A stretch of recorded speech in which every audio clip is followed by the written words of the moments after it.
HSC পর্যায়ের তথ্য ও যোগাযোগ প্রযুক্তি বিষয়ের পঞ্চম অধ্যায় প্রোগ্রামিং ভাষার উপর তোমাদের আজকের ক্লাসে স্বাগত জানাচ্ছি।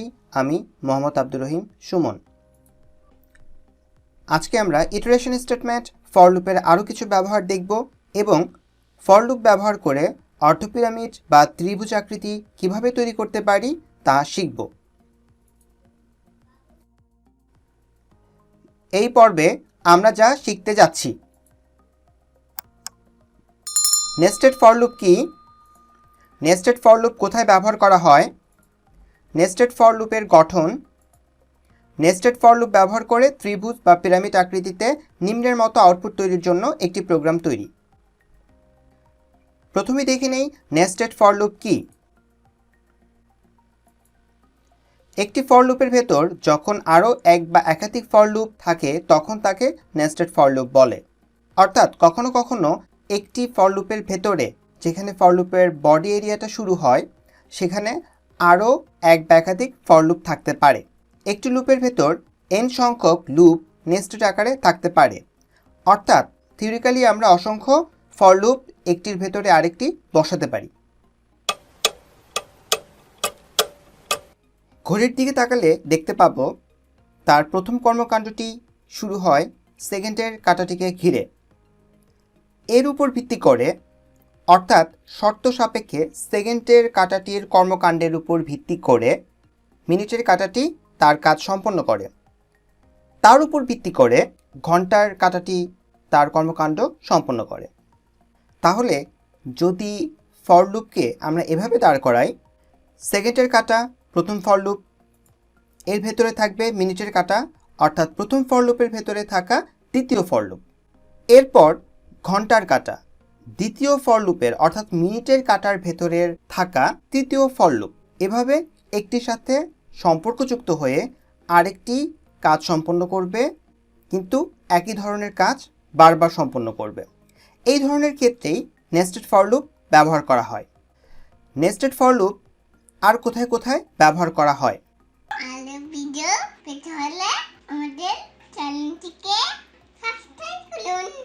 যখন প্রোগ্রামে একটি পুনরাবৃত্তিমূলক কাজ কার্যকর হওয়ার পর তার কন্ডিশনের উপর ভিত্তি করে আরও কিছু ভিন্ন জাতীয় পুনরাবৃত্তিমূলক কাজ করার প্রয়োজন পড়ে, তখনই নেস্টেড ফর লুপ ব্যবহার করা হয়। টেক্সট বা প্রতীক ব্যবহার করে পিরামিড অঙ্কন জাতীয় প্রোগ্রাম তৈরিতে নেস্টেড ফর লুপের ব্যবহার আমরা দেখতে পাই। প্রোগ্রামে অ্যারে ব্যবহার করতে হলেই এর বহুল ব্যবহার দেখা যায়। অ্যারে সম্পর্কে সামনের ক্লাসগুলোতে আমরা শিখব। বিশেষ করে যে প্রোগ্রামে অ্যারে ব্যবহার করা হবে সেখানে ডেটা রো এবং কলামের উপর ভিত্তি করে ডেটাটাকে স্টোর করা এবং সেই ডেটাটাকে আবার রো এবং কলামের পজিশনের উপর ভিত্তি করে ডেটাটাকে রিড করার জন্য আমরা নেস্টেড ফর লুপ ব্যবহার করি। নেস্টেড ফর লুপের গঠন আগেই বলেছি। নেস্টেড ফর লুপ অর্থাৎ একটি ফর লুপের বডির ভেতরে যেখানে কোড লেখার কথা, সেখানে কোডের পাশাপাশি আরও এক বা একাধিক ফর লুপ থাকবে। তাই আমরা আমাদের এই স্ট্রাকচারটার দিকে তাকালে দেখতে পাবো এইটুকু অংশ আমাদের প্রথম ফর লুপের কন্ডিশন লেখার জন্য ব্যবহার করা হবে। এখানে প্রথম ফর লুপের এলাকা শুরু বোঝাতে সেকেন্ড ব্র্যাকেট, ওপেনিং ব্র্যাকেট ব্যবহার করা হয়েছে। এরপর শেষ বোঝানোর জন্য ক্লোজিং ব্র্যাকেটটা এখানে বসানো হয়েছে। এর ভেতরে আমাদের প্রয়োজনে অসংখ্য ফর লুপ বসাতে পারবো। একটা ফর লুপের ভেতরে চাইলে আরও ফর লুপ নেস্টেড আকারে বসাতে পারবো, আর পাশাপাশি অন্যান্য কোডগুলো আমরা লিখতে পারবো। এখানে সেকেন্ড ফর লুপটা দেখানো হয়েছে। সেকেন্ড ফর লুপের যে কন্ডিশন সেটা এখানে থাকবে। এটা সেকেন্ড ফর লুপের এলাকা শুরু, এটা সেকেন্ড ফর লুপের এলাকা শেষ। যেহেতু একটা ফর লুপের ভেতরে আরও একটা ফর লুপ এখানে থাকছে, তাই এই ধরনের স্ট্রাকচারটিকে আমরা বলতে পারি নেস্টেড ফর লুপ। প্রোগ্রামিং স্ট্রাকচারের দিকে মেলাতে যাই, তাহলে অনেকটা এরকম দেখতে পাবো। আমরা জানি ফর লুপের তিনটি অংশ রয়েছে। ফর কিওয়ার্ডের মাধ্যমে আমরা ফর লুপের স্টার্ট করব। এরপর ফার্স্ট ব্র্যাকেটের মধ্যে তিনটা অংশ থাকবে। প্রথম অংশটাকে বলা হচ্ছে ইনিশিয়ালাইজেশন, প্রথম অংশটাকে বলা হচ্ছে ইনিশিয়ালাইজেশন। যেহেতু ফর লুপে একই ধরনের কাজ বারবার সম্পন্ন করবে, কত থেকে কাজটা স্টার্ট করা হবে সেটাই এখানে কাউন্টারকে বলে দিব। কাউন্টার কি? কাউন্টার হিসেবে এখানে একটি ফর লুপের জন্য ভেরিয়েবল ব্যবহার করব। এরপর সেকেন্ড অংশ, প্রথম অংশ থেকে দ্বিতীয় অংশের মাঝখানে সেপারেটর হিসেবে সেমিকোলন ব্যবহার করা হবে। এই দ্বিতীয় অংশটার মধ্যে আমরা দেখতে পাচ্ছি কন্ডিশন। এই কন্ডিশনের কাজটা কি ছিল? কন্ডিশনের কাজটা ছিল এই যে ইনিশিয়ালাইজেশনে আমরা কাউন্টার হিসেবে একটা ভেরিয়েবলকে ব্যবহার করছি, এই ভেরিয়েবলটা সে কতবার কাজ সম্পন্ন করলো, কোথা থেকে শুরু করলো, এই ধরনের কাজের জন্য ব্যবহার করা হবে। সে কত পর্যন্ত কাজ সম্পন্ন করবে, এটি মূলত এই কন্ডিশনের মধ্যে থাকবে। এরপর প্রতিবার কাজ সম্পন্ন হওয়ার পর কত ঘর করে সে আগাবে, কাউন্টারের মান কতবার করে সে কাউন্টারের মানটা বৃদ্ধি করবে, সেটা বোঝানোর জন্য এই আপডেট অংশটা ব্যবহার করা হয়। সাধারণত আমরা এই আপডেটের অংশটাতে এরকম একটা কমন চিত্র দেখতে পাই, আই প্লাস প্লাস। এটা ইনক্রিমেন্ট অপারেটর। এর কাজ হচ্ছে একবার করে কাউন্টারের মান বৃদ্ধি করা। এরপর প্রথম ফর লুপের বডি শুরু আর এখানে এসে বডিটা শেষ। যেহেতু নেস্টেড ফর লুপ করতে যাচ্ছি, সেহেতু এর ভেতরে আরও একটি ফর লুপ থাকবে, কমপক্ষে আরও একটি ফর লুপ থাকবে। এই হচ্ছে আমার দ্বিতীয় ফর লুপ। এই দ্বিতীয় ফর লুপের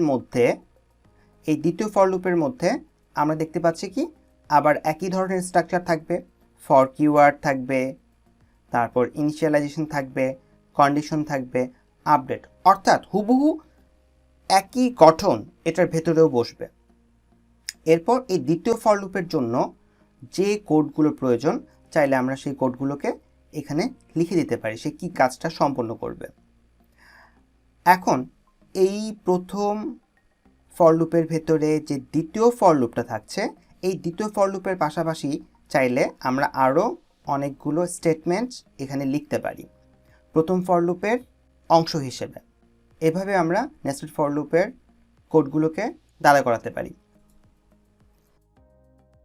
এবার আমরা দেখব নেস্টেড ফর লুপ ব্যবহার করে ত্রিভুজ অথবা অর্ধপিরামিড আকৃতিতে নিম্নের মতো আউটপুট তৈরি করার জন্য প্রোগ্রাম কিভাবে করতে পারি। এখানে কিছু বিষয় লক্ষ্য করা যাক। এটি আমাদের প্রথম উদ্দীপক। এই প্রথম উদ্দীপকটি যদি আমরা ভালো করে লক্ষ্য করি, এটি আমাদের প্রথম সারি।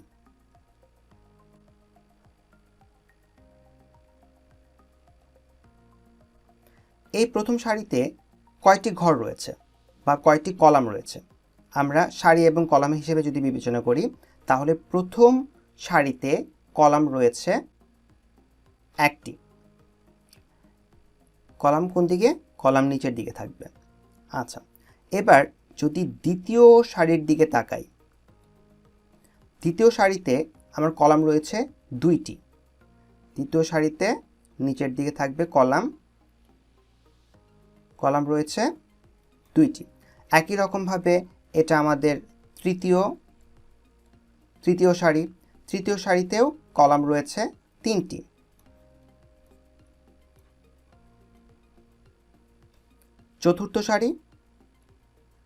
চতুর্থ সারিতে কলাম আমরা দেখতে পাচ্ছি চারটি। আচ্ছা, এখন এখানে একটা জিনিস খেয়াল রাখতে হবে, এই একটা সারির যখন কাজ শুরু করবে, তখন আমরা একটা ফর লুপকে সারি গণনার জন্য ব্যবহার করতে পারি, আরেকটি ফর লুপকে ব্যবহার করতে পারি সারির ভেতরে। যেহেতু একটি সারির ভেতরে কলামগুলো বসছে, সেহেতু সারির ভেতরে আমরা কলামগুলোকে বসানোর জন্য আরেকটা, বা কলামগুলোকে হিসেব করার জন্য আরেকটা ফর লুপ ব্যবহার করতে পারি। তাহলে আমরা এভাবে ধরতে পারি ব্যাপারটা, প্রথম ফর লুপ আমরা ব্যবহার করব সারি গণনার জন্য। এবার এটা হচ্ছে আমাদের একটা ইম্পর্টেন্ট পয়েন্ট। আর দ্বিতীয় ফর লুপ হবে কেন? দ্বিতীয় ফর লুপ হবে কলাম হিসেব করার জন্য। একই রকমভাবে আমরা যদি দ্বিতীয় চিত্রের দিকে তাকাই, এই দ্বিতীয় চিত্রের মধ্যে দেখতে পাবো একই ব্যাপারটা এখানে ঘটছে। এখানে 4টি সারি রয়েছে এবং প্রতিটি সারিতে, প্রথম সারিতে একটি কলাম, দ্বিতীয় সারিতে 2টি কলাম, তৃতীয় সারিতে 3টি কলাম, চতুর্থ সারিতে 4টি কলাম রয়েছে। এবং এই কলামগুলোতে আমরা এভাবে হিসাব করতে পারি, প্রথম সারি, দ্বিতীয় সারি, এটা আমাদের প্রথম সারি, এটা দ্বিতীয় সারি, এটা তৃতীয় সারি, আর এটা চতুর্থ সারি। এখন আমরা প্রথম কলামের জন্য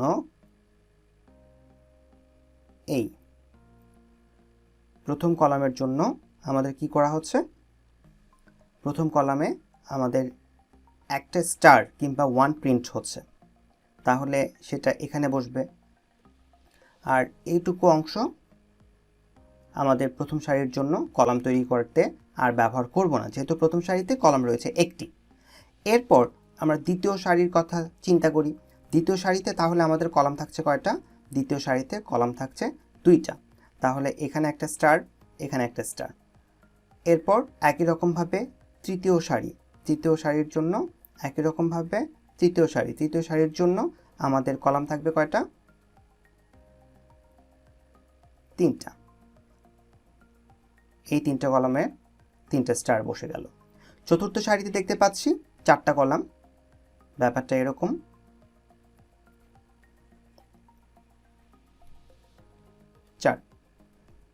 এই যে বাকি অংশটা দেখতে পাচ্ছ, এগুলোর আসলে কাজ এখানে থাকবে না এই উদ্দীপকগুলোর প্রোগ্রাম তৈরি করার ক্ষেত্রে।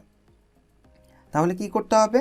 তাহলে আমাকে একটা ফর লুপ ব্যবহার করতে হবে সারি তৈরির জন্য, এবং সেই সারির ভেতরে কতগুলো কলাম হবে সেটা ব্যবহার করার জন্য, সেটা তৈরি করার জন্য দ্বিতীয় ফর লুপ ব্যবহার করতে হবে। এবং দ্বিতীয় ফর লুপের ভেতরে আমরা বলে দিব যে ঘরটা তৈরি হলো, যে কলামটা তৈরি হলো, সেখানে সে কি প্রিন্ট করবে, 1 2 3 প্রিন্ট করবে নাকি স্টার সিম্বলটা প্রিন্ট করবে।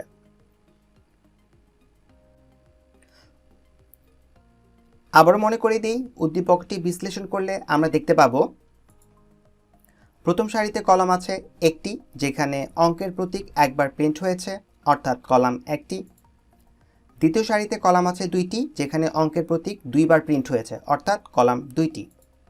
তৃতীয় সারিতে কলাম আছে 3টি, যেখানে অঙ্কের প্রতীক 3বার প্রিন্ট হয়েছে, অর্থাৎ কলাম 3টি।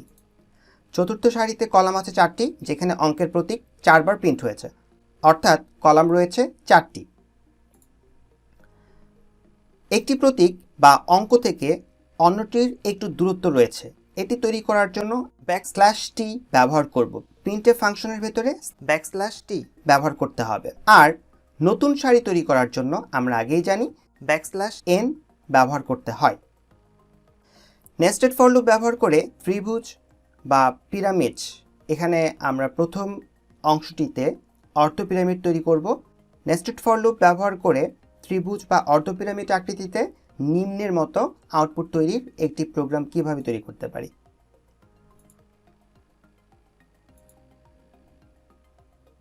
আমরা এখানে প্রথম চেষ্টা চালাবো আমাদের প্রোগ্রাম তৈরি করার জন্য এই দ্বিতীয় উদ্দীপকটিকে ঘিরে, কারণ এখানে 1-এর মান, 2-এর মান, এভাবে মানগুলো বৃদ্ধি করার কথা চিন্তা করতে হবে না, শুধুমাত্র একটি স্টার প্রতীক প্রিন্ট করার কাজটি সম্পন্ন করলেই হবে।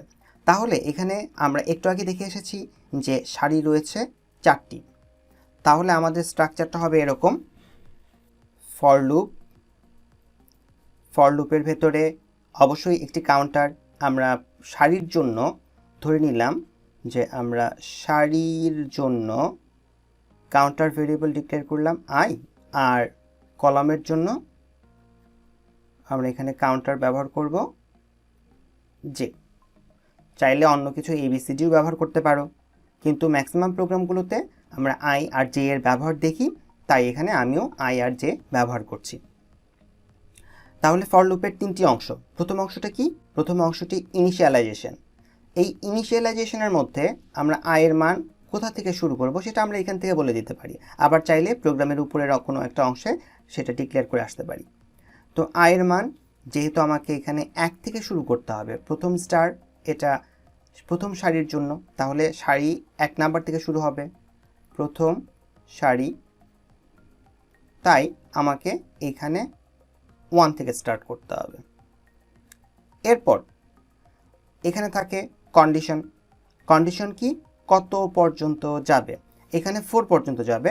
আমরা এখানে প্রোগ্রামটিকে এভাবে ডিফাইন করব না, প্রোগ্রামটিকে ডিফাইন করব চাইলে 5 নাম্বার 6 নাম্বার যতগুলো লাইন দিয়ে তুমি পিরামিড তৈরি করতে চাও বা অর্থ পিরামিড তৈরি করতে চাও সেটা যাতে তৈরি করতে পারো।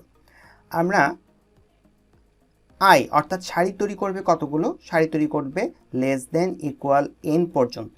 এই n এর মানটা আমরা ব্যবহারকারীর কাছ থেকে নিব, সে কতগুলো লাইনের অর্থ পিরামিড তৈরি করতে চাচ্ছে। এরপর আমাদের প্রতিবার প্রথম সারি থেকে দ্বিতীয় সারিতে যেতে 1 আর 2 এর মধ্যে পার্থক্য কত, 1। এটি হচ্ছে আমাদের দ্বিতীয় সারি। তাহলে প্রথম সারি থেকে দ্বিতীয় সারিতে যেতে 1 আর 2 এর মধ্যে পার্থক্য 1, 2 থেকে তৃতীয় সারিতে যেতে পার্থক্য 1, প্রতিবারের পার্থক্য হচ্ছে কত, 1 করে। এই কারণে কাউন্টার আপডেট আমরা i প্লাস প্লাস ব্যবহার করছি, 1 করে এর মান বৃদ্ধি হবে। এবার প্রথম ফর লুপের এলাকা শুরু। এখন প্রথম ফর লুপে এখানে যখন প্রথম সারিটি তৈরি করছে তখন কিন্তু তার ভেতরে একটা কলামও তৈরি করতে হচ্ছে তাকে, এবং এই কলামটির সাথে তাকে একটা স্টার চিহ্ন প্রিন্ট করতে হচ্ছে। তাহলে আমরা দ্বিতীয় ফর লুপটাকে এভাবে লিখতে পারি, কলামের জন্য আমরা কি ব্যবহার করছি, জে ব্যবহার করছি, জে। এখন প্রতিটা কলামে 1, এখানে প্রথম সারিতে একটি কলামই রয়েছে, তাহলে 1 থেকে শুরু করছে, দ্বিতীয় সারিতেও কিন্তু সে 1 নাম্বার কলাম শুরু করছে এখানে। প্রথম ফর লুপের বডি শুরু হচ্ছে এই সেকেন্ড ব্র্যাকেটের মাধ্যমে। এরপর দ্বিতীয় ফর লুপ জে, যেটা কি কলামের জন্য ব্যবহার করছি, যে এর মান এখানে আমরা দেখতে পাচ্ছি 1 থেকে শুরু হবে, যেহেতু প্রথম কলাম দ্বিতীয় কলাম আবার প্রথম দ্বিতীয় তৃতীয় কলাম আবার প্রথম দ্বিতীয় তৃতীয় চতুর্থ কলাম এভাবে যাচ্ছে, সেক্ষেত্রে যে এর মান এখানে আমরা দেখতে পাচ্ছি 1 থেকে শুরু হবে। এরপর এই জায়গাটাতে থাকে কন্ডিশন। এই কন্ডিশনটা কি হবে, এই কন্ডিশনটা নির্ভর করবে যে এর মান লেস দেন ইকুয়াল কার সাথে সম্পর্কযুক্ত, এখানে সরাসরি সম্পর্কযুক্ত হচ্ছে সারির সাথে। কারণ কি, খেয়াল করে দেখো, প্রথম সারিতে কলাম 1টি, দ্বিতীয় সারিতে কলাম 2টি, দ্বিতীয় সারিতে, তাহলে এখানে এই দ্বিতীয় সারির সংখ্যার সাথে তার সম্পর্ক রয়েছে। এই জন্য আমরা এই জায়গাটাতে আই ব্যবহার করছি। এরপর কলামের মান 1 1 করে বৃদ্ধি করার জন্য আমরা এই জায়গাটাতে কি ব্যবহার করব, এই জায়গাটাতে আই প্লাস প্লাস ব্যবহার করতে পারি। এবার যে কাউন্টারটার মান 1 1 করে বৃদ্ধি করব, তাই আমরা এখানে জে প্লাস প্লাস ব্যবহার করছি। এবার এর ভেতরে আমরা কোড লিখব। এখানে কলাম তৈরি করার জন্য কমান্ড দেওয়া হয়ে গেল, কিন্তু কলামের ভেতরে সে কি করছে, একটি করে স্টার প্রিন্ট করছে। তাহলে আমাকে কমান্ড দিতে হবে প্রিন্ট এফ, ডাবল কোটেশনের ভেতরে আমরা যা লিখি তাই প্রিন্ট হয়। তাহলে এখানে একটা স্টার দিচ্ছি, এটা প্রিন্ট হবে। কিন্তু একটি স্টারের থেকে আরেকটি স্টারের মধ্যবর্তী এই দূরত্ব তৈরি করার জন্য আমরা এখানে টি ব্যবহার করছি।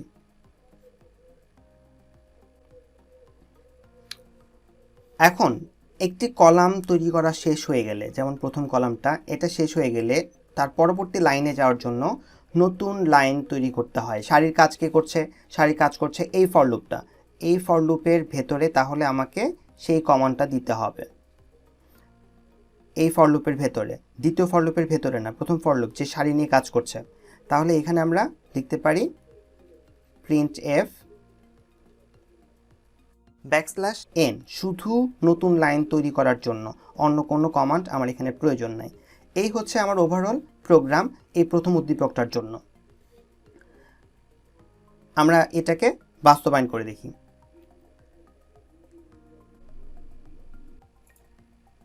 কোড ব্লক সফটওয়্যারটি ওপেন করার পর আমরা প্রথমেই একটি এমটি ফাইল নিব, এই ফাইলটিকে সেভ করে নিচ্ছি।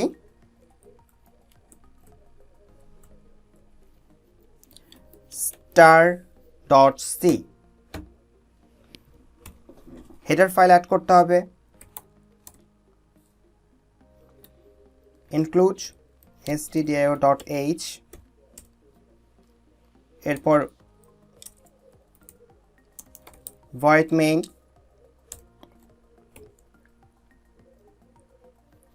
আমাদের তিনটা ভেরিয়েবল এখানে ডিক্লেয়ার করতে হবে। কেন? আই সারি তৈরি করার জন্য ওর গণনা কাজের সুবিধার জন্য, যে কলাম তৈরির জন্য ওর গণনার জন্য ওর গণনার কাজ সম্পন্ন করার জন্য, এবং এন অর্থাৎ সর্বশেষ। আমরা আমাদের যদি প্রোগ্রামটিকে আবার একটু দেখি, তাহলে এইখানে এই যে আই এটি একটি ভেরিয়েবল, যে এটি আরেকটি ভেরিয়েবল, এবং এন এই মোট তিনটি ভেরিয়েবল এখানে ব্যবহার করেছি। ইন্টিজার টাইপ ভেরিয়েবল হবে এগুলো, যেহেতু পূর্ণ সংখ্যায় গণনা করছে। আই, জে এবং এন। আমরা প্রথমেই ব্যবহারকারীকে বলবো enter how many lines will be there, enter how many lines will be there, অর্থাৎ কতগুলো লাইন নিয়ে এই পিরামিডটি অর্ধ পিরামিডটি তৈরি হবে।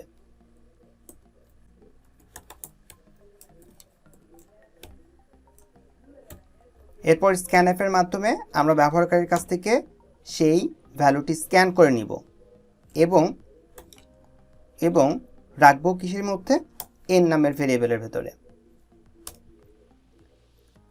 এবার আমাদের ফর লুপের প্রোগ্রামটি আসবে। প্রথম ফর লুপ আগেই বলেছি সারি তৈরি করার জন্য।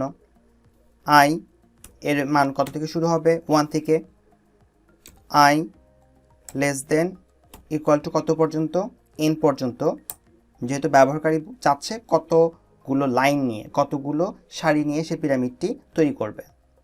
এরপর কাউন্টার আপডেট হবে এক এক করে আই প্লাস প্লাস। এর ভেতরে আবার দ্বিতীয় ফর লুপ লাগবে। কেন? তার কারণ হচ্ছে কলাম তৈরি করতে হবে। একটি সারি ধরবে, তারপর সেই সারিটার কাজ সম্পন্ন হওয়ার পর, সেই সারির মধ্যে যতগুলো কলাম তৈরি করার কথা বলবো ততগুলো তৈরি হওয়ার পর আবার প্রথম ফর লুপে ফেরত আসবে। ফর জে, জে এর ভ্যালু কত থেকে শুরু হবে? জে এর ভ্যালু অবশ্যই 1 থেকে শুরু হবে। জে লেস দেন ইকুয়াল কত থেকে শুরু হবে? এটা কার সাথে সম্পর্কযুক্ত? প্রথম সারিতে একটা করেই সে সম্পন্ন করবে, একটা কলাম তৈরি করবে, দ্বিতীয় সারিতে 2টা। তাহলে সারির গণনার সংখ্যার সাথে সম্পর্কযুক্ত। সারি গণনার জন্য কে কাজ করছে? আই কাজ করছে। এরপর জে প্লাস প্লাস, অর্থাৎ কাউন্টারটা আপডেট করলাম। কার কাউন্টার? কলাম তৈরির কাউন্টার। এবার কলামের ভেতরে যেহেতু আমরা স্টার প্রিন্ট করছি, তাই আমরা প্রিন্ট এফের ভেতরে শুধু বলে দিব স্টার প্রিন্ট করো। আর ছোট্ট আরেকটা কাজ, একটা স্টারের থেকে আরেকটা স্টার দূরত্ব তৈরি করার জন্য আমরা \t ব্যবহার করছি। এখানে অবশ্যই একটা স্পেস রাখতে হবে। এবার কলাম তৈরি, কলামের ভেতরে স্টার প্রিন্ট করার কাজটা সম্পন্ন হলো। কিন্তু প্রতিটা সারি নতুন লাইনে তৈরি করার জন্য আমাকে বলতে হবে দ্বিতীয় ফর লুপ থেকে বের হয়ে আসার পর, এই এরিয়াটার পর প্রথম ফর লুপের ভেতরে বলতে হবে নতুন লাইন তৈরি করো। কিভাবে বলতে পারি? আমরা \n এর মাধ্যমে এটাকে বলতে পারি। এবার প্রোগ্রামটিকে আমরা সেভ করব। এখন আমাদের প্রথম কাজ কি? বিল্ড করা।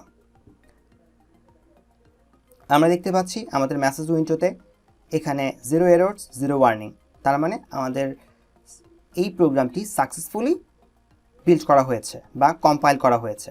এখন এটিকে আমরা রান করব। বিল্ডের ভেতর আমরা রান অথবা বিল্ড অ্যান্ড রান কমান্ড দিতে পারি। আমরা রান কমান্ড দিচ্ছি। How many lines will be there, যেহেতু আমাদের উদ্দীপকে 4টা লাইন ছিল, তাই আমরা এখানে 4 টাইপ করছি। এই হচ্ছে 4টি সারি দিয়ে আমাদের অর্ধ পিরামিড তৈরি করা।